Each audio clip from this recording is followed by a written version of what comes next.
A verdade para mim sempre foi o Evangelho, a verdade sempre foi a própria pessoa de Jesus Cristo. Durante mais de 2000 anos ele ainda continua provando a sua real existência, a sua real verdade naquilo que ele ensinou e deixou como ensinamento. E não apenas Cristo em si, mas toda a palavra de Deus que acaba centralizando esse Jesus Salvador. Então, para mim a verdade, conhecendo ela nos faz homens e mulheres livres, livres do preconceito, livres do racismo, livres da morte, livres das mentiras luciferianas. Quando nós conhecemos essa verdade, com certeza nos tornamos pessoas muito melhores. E além de tudo, crendo na palavra de Deus, passamos também a viver a vida eterna. Então, para mim a verdade é isso, a verdade é Jesus. Bandeiras, a bandeira que eu sempre irei levantar e sempre levantamos ao longo da nossa vida, principalmente depois que me casei, família. Família é o projeto principal de Deus. Quando nós olhamos para a criação do homem, nós vemos que este projeto, aos olhos de muitos, deu tudo errado. Imagina, no Éden, tudo muito perfeito, Adão e Eva ali estavam, tinham seus filhos, acometeu-se de pecar. Todo aquele projeto, olha, imagina, não tinha sogra ali interferindo, não tinha cunhado dando opinião, não tinha mais ninguém. E aquela família que tinha tudo para ser tão perfeita, acabou pisando na bola. O que eu aprendo com isso? Que família sempre irá ter problemas, mas família é família. Então, família é a bandeira número 1 que devemos levantar. Se hoje, se eu e você estamos aqui, é porque os nossos pais acreditaram neste projeto. Então, nada melhor do que darmos continuidade no maior projeto de Deus, que é família. Então, eu acredito que família é a bandeira número 1. Depois, eu particularmente tenho trabalhado 4 bandeiras ou 4 pilares que temos aplicado aqui na cidade que moramos, que é a verdade acima de tudo, a verdade bíblica, a verdade, porque às vezes hoje uma pessoa que acaba falando a verdade, nós achamos aquilo até interessante, olha, ele está falando a verdade, e hoje a gente precisa trabalhar isso. Então, ser verdadeiro em tudo, sermos nós mesmos, né? Depois eu trabalho muito com a lealdade, pessoas leais, uma empresa onde nós somos leais, numa igreja que talvez você faça parte e ser leal àquela liderança, àqueles liderados, àquela família ali, que é uma família de Cristo. Depois trabalho fortemente na fidelidade, sermos fiéis no nosso casamento, sermos fiéis com os nossos parceiros, sermos fiéis na empresa que trabalhamos, sermos fiéis no ministério que fazemos parte, sermos fiéis principalmente a Deus. E depois, uma outra bandeira, uma outra coluna que eu gosto e trabalho fortemente é na transparência. Nada melhor do que sermos transparente em tudo aquilo que nós queremos falar e expressar. Então, essas 4 bandeiras, não abro mão delas de jeito nenhum. Escravos, eu sempre digo que existem escravos livres, né? Nós estamos hoje diante de uma sociedade, não estou dizendo que são todos, mas uma sociedade retardada, né? Temos a tecnologia em nosso favor, temos tantas coisas que beneficiam, né, essa nova geração, mas alguns princípios muito fortes que fez com que hoje eu e você estivéssemos aqui e pudéssemos ver um mundo tão avançado, tem sido deixado de lado. Por que eu digo isso? Por que eu digo que a sociedade está se tornando retardada? É porque cada vez que passa, essa geração de hoje, essa geração do mimimi, está se tornando cada vez mais descartáveis no quesito, principalmente, como eu disse, o projeto de Deus, família. Então, se a família for extinta do mundo, acabou o planeta, acabou o mundo. Então eu digo sempre assim, que escravos felizes são pessoas que têm a liberdade de ir e vir, têm a liberdade de fazer o que querem. E não é porque eu não tenho essa liberdade. Olha, algo que eu aprendi que é ponderante na nossa vida e de uma marca que vai facilitar muito a nossa caminhada, que o preço da liberdade é a eterna vigilância. Então, nós somos livres, mas não é porque somos livres que podemos fazer da nossa vida um grande circo, fazer da nossa vida muitas palhaçadas. E o pior, quando nós cometemos erros hoje, a Bíblia diz que o homem pode semear a semente que ele quiser, ou seja, pode tomar a atitude que ele quiser. Semear é uma opção, mas a colheita com certeza virá. Então, que nós possamos abraçar essa liberdade e não sermos escravos delas, mas sermos livres e termos a competência, a maturidade e termos esse coração ensinável de entender que na vida tudo se aprende, seja com coisas ruins, seja com coisas boas, mas a vida é um aprendizado. E dentro deste aprendizado eu me torno livre a cada step, a cada passo que dou. Igreja, a igreja, para mim, a igreja vai ter um papel fundamental. Tenho dito e ensinado que a igreja não é um hospital, mas ela tem funções que um hospital tem. A igreja, ela não é um local de apenas reunir pessoas por reunir, estarem reunidas como talvez um parque próximo da tua casa, em algum ambiente de lazer. Não, a igreja ela tem várias funções e uma delas é a função da cura, é a função de acolher, trazer aquela pessoa agora para esta família tão amada de Deus. A igreja ela tem um papel fundamental de mudar totalmente o plano geográfico do qual ela caminha, do qual ela está ali presente. A igreja ela tem o poder de pregar as boas novas, as boas notícias para quem quer que seja homem, mulher, branco ou negro, para qualquer tipo de pessoas, segundo as suas opiniões ou as suas escolhas sexuais. A igreja ela tem um papel de amar, de cuidar, de acolher essas pessoas e dar para elas um abrigo. E este abrigo é estar debaixo das asas do Altíssimo, o Todo-Poderoso. Também igreja, sim, igreja tem aqueles que são, os que não são e os que acham que são. É uma questão muito simples de termos a identidade de Cristo. A Bíblia diz que quando nós confessamos Jesus como o Senhor e Salvador da nossa vida, então agora não vivo mais eu, mas Cristo passou a viver em mim. E quando Jesus passa a viver em alguém, quando Jesus passa a viver em uma pessoa, então aquela pessoa começa a ter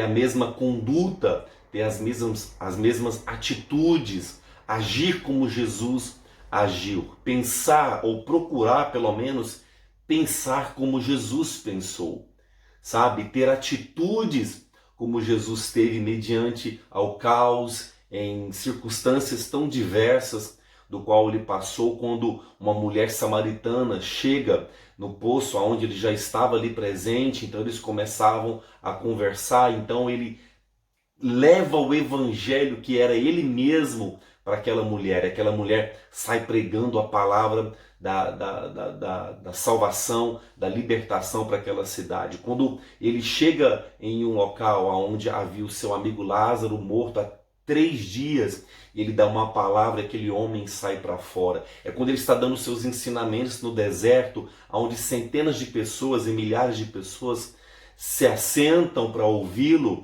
e saem dali maravilhados com tamanha sabedoria. E o interessante é que todas as vezes que ele fez isso, em nenhum momento nós encontramos nas Escrituras Sagradas ele fazendo algum tipo de acepções de pessoa. A gente não vê Jesus em nenhum momento agindo em diferença com os próximos. Muito pelo contrário, ele trabalhou de forma linda com todos, porque nós sabemos que o Evangelho é para todos. Futuro. O futuro é hoje, o futuro é agora. Ao longo dos meses, ao longo dos anos da minha vida, sempre fui muito preso ao meu passado. Durante muito tempo, até na minha vida ministerial, até no quesito família, projeto pessoal, chamado, eu fui muito tempo massacrado pelas dores, decepções do passado. Mas quando eu entendi que o passado foi para mim uma base e o momento que eu estou vivendo agora, o hoje, é o meu futuro presente. Não acredito que haverá um futuro. O futuro, ele pertence a Deus. Nós não sabemos o que vai acontecer no amanhã, mas eu sei o que eu posso fazer hoje. Então o futuro começa hoje, o futuro começa agora. Exemplo, todas as pessoas que querem ter uma melhoria de vida, comece hoje, estudando, buscando, tendo conhecimento. Viva o momento. Se você está jantando, esteja jantando. Se você está lendo um livro, pare tudo, leia aquele livro. Se você está tendo um tempo de reflexão na palavra de Deus, então pare tudo e reflita aquele momento na palavra de Deus. Se você está brincando, você que tem filhos, ou você que tem uma esposa, que tem um marido, ou até mesmo você que está solteiro, cada momento que nós estivermos presente, esteja presente exatamente naquele momento. Por que eu digo isso?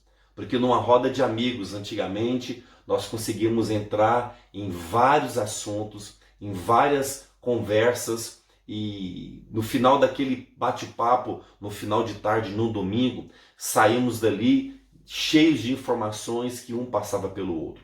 Hoje, nos dias que nós estamos vivendo, conseguimos reunir com várias pessoas e cada uma num mundo diferente. Estamos presentes de mente distante. E isso é péssimo para as nossas amizades, isso é péssimo para o nosso convívio, isso é péssimo para uma sociedade que cada vez mais cresce e ao mesmo tempo se distancia do seu próximo. Conselho. Que conselho eu daria? Primeiro, amigos sempre serão poucos. Eu sei que você já ouviu falar nisso. Amigo dá para contar nos dedos das mãos. Mas a grande verdade é que a amizade verdadeira que nós precisamos alimentar diariamente é a amizade com Deus, a intimidade com o nosso Criador. A partir do momento que eu, Flávio, aprendi a ter um amigo que me entende, ter um amigo que não vai pisar na bola comigo, e este amigo é meu irmão mais velho, Jesus Cristo, tudo facilitou para mim. Isso não implica que eu não tenho amigos, isso não implica que eu não tenho pessoas próximas a mim, mas você sabe o que eu vou dizer.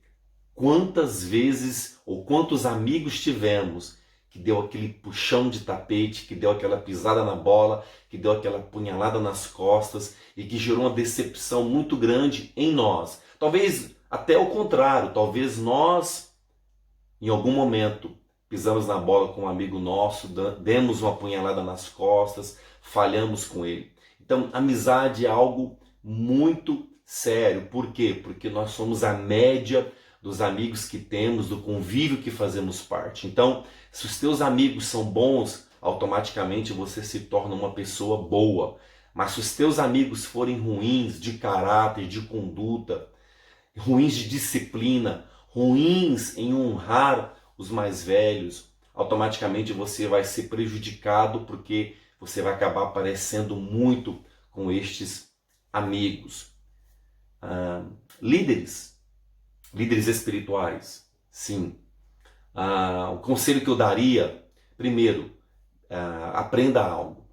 Todos nós estamos à mercê de cometermos erros e de estarmos em pecados. Então, para mim, o quesito número 1 é, se você perceber que o seu líder, seja pastor, seja um líder no trabalho, seja um líder de célula para aquelas pessoas que fazem parte de igrejas em célula, enfim, se o seu líder em geral, você perceber que ele é uma pessoa orgulhosa, que não reconhece os teus erros, que nunca pede perdão, se este líder é aquele cara que talvez pisa na bola com você e não reconhece que pisou, sai fora, este é o meu conselho. Líderes que destroem a fé. Sim, infelizmente, no meio cristão é o que se mais tem, que nós mais acabamos deparando com pessoas incapacitadas, nomeadas a líderes de uma posição, seja qual for, dentro de um corpo, dentro de um ministério, dentro de uma igreja, dentro de uma comunidade cristã. E este líder, em vez de ativar a fé de alguém, ele acaba destruindo. E lembrando que todas as vezes que este líder, que este pastor, que esta pessoa tem ali aquele cargo, acaba ferindo alguém e acaba ajudando a destruir a fé daquela ovelha, daquela pessoa, é através das atitudes que ele comete, através das ações que ele tem.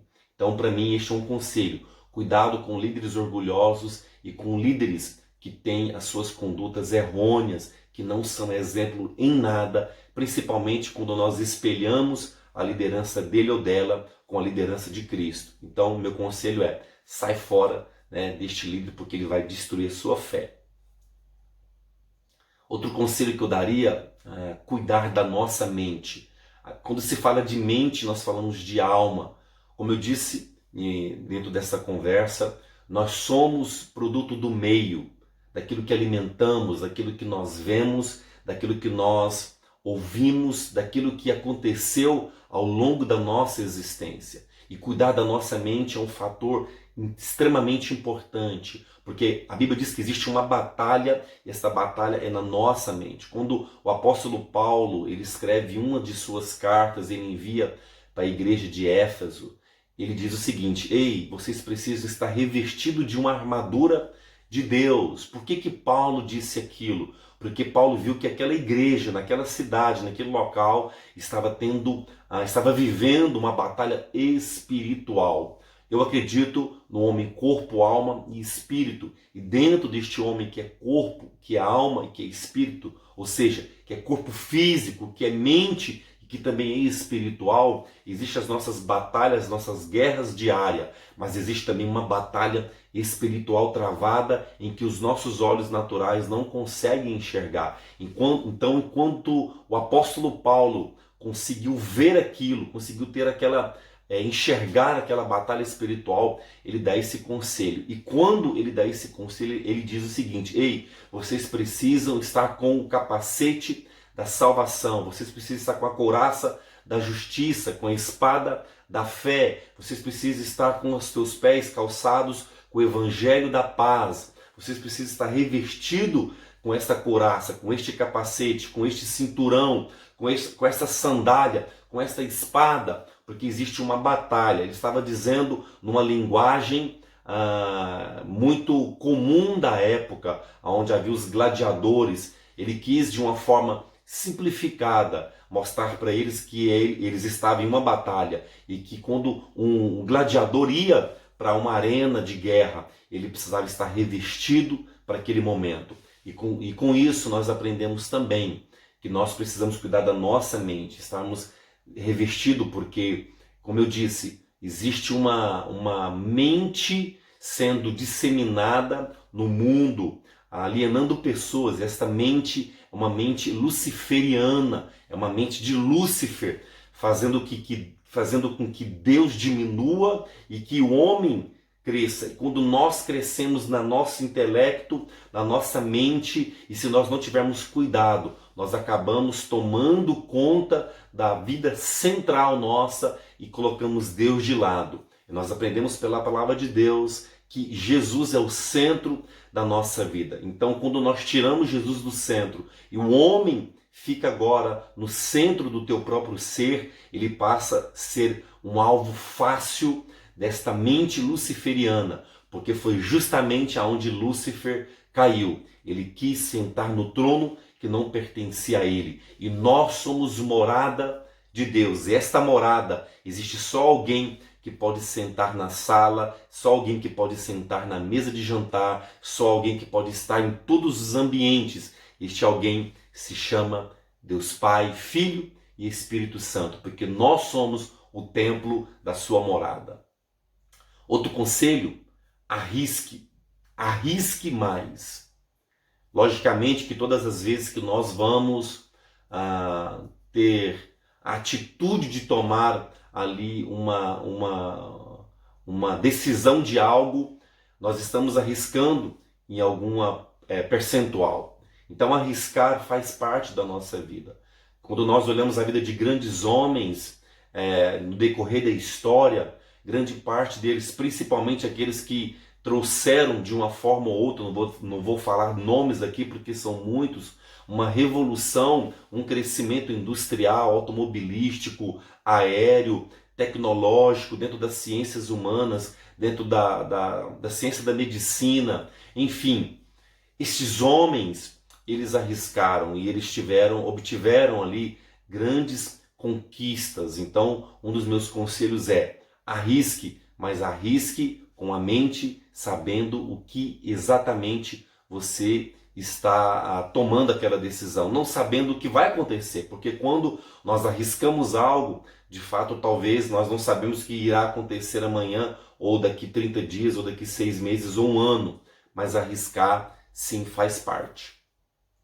Outro conselho, e eu finalizo aqui todas essas perguntas, é: desistir dos sonhos jamais. Como eu acabei de dizer agora, todos estes grandes homens que conquistaram grandes coisas, todos eles tinham um sonho.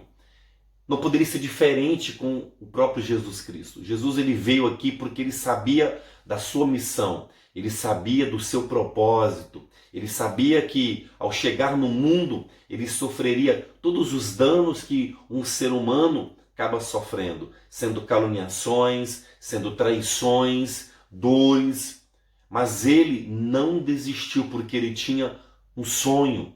Então, quando nós temos sonhos, não este sonho inalcançável, não este sonho utópico, não. O sonho que você acredita, que você levanta pela manhã e você luta por ele e você avança, sabe, para chegar, para alcançar este alvo. Então, com certeza, este sonho irá ser real. Você irá viver este sonho. E este é um conselho. Não ouçam pessoas pessimistas, não ouçam pessoas negativas, não ouçam pessoas que não sonham os teus sonhos. Ouça alguém que vai dizer: ei, vai lá, chuta o pé na porta, avance, acredite em você, saiba que você vai conseguir. Olhe e veja essas pessoas. E outro conselho para terminar de vez é: nunca dê ouvido em críticas construtivas de alguém que nunca construiu nada. Este com certeza vai te derrubar. Este com certeza vai fazer de tudo para você cair. Então nunca ouça alguém que está lhe criticando, que está te mostrando algo que aos olhos dele está construindo, mas na verdade, quando nós olhamos para este homem ou para esta mulher e você vê que ela ou ele não construiu nada na vida, então não escute. A Bíblia diz que se você quiser ser sábio, ande com os sábios. Então, com certeza, quando você quiser ouvir alguém, escute alguém, ouça alguém mais sábio do que você. Um abraço e até a próxima. Tchau, tchau.